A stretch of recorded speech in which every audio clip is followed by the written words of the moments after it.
नमस्कार, जय हिंद, जय भारत, जय छत्तीसगढ़। आज सुबह से एक विषय पर सबसे ज्यादा चर्चा हो रही थी। भिलाई के भिलाई स्टील प्लांट में एक युवक की मौत हो गई थी एक हाईवा से टकराने के बाद में। और ये घटना है सुबह की, और शाम को जैसे ही 3 बजा उसके बाद से गुस्साए लोग पहुंच गए थे भिलाई स्टील प्लांट के मेन गेट के सामने, धरना प्रदर्शन किए, मुआवजे की मांग की और साथ ही इंसाफ की मांग किए थे। तो फिर प्रबंधन के साथ काफी लंबी चर्चा के बाद ये अपडेट निकलकर इस खबर में सामने आई है कि जिसके घर पे ये घटना हुई है, जो युवक था हर्षवर्धन निषाद के घर पे किसी एक व्यक्ति को अनुकंपा नियुक्ति दी जाएगी। इसके अलावा परिवार वाले ठेकेदार से 50 लाख की मांग कर रहे थे मुआवजे राशि के लिए, लेकिन ठेकेदार ने अभी सिर्फ 10 लाख रुपए देने की बात कही है। लेकिन इसके अलावा प्रबंधन ने यह कहा है कि परिवार को बुधवार यानी कि कल जो है अनुकंपा नियुक्ति का लेटर दे दिया जाएगा। इसके अलावा परिवार को 10 लाख रुपए अभी तक के दिए जाने की बात की जा रही है। यह घटना काफी दुखद थी। आप तस्वीर में देख सकते हैं, परिवार वाले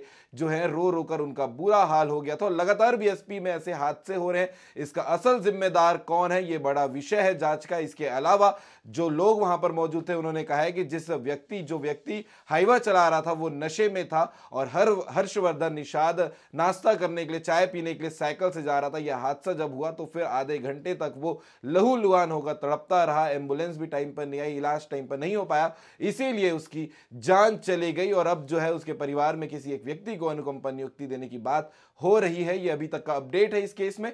आगे जो भी अपडेट होगा वो आपको लगातार देखने को मिलता रहेगा। इस पूरे मामले को लेकर आप क्या कहेंगे, कमेंट करके जरूर बताइएगा।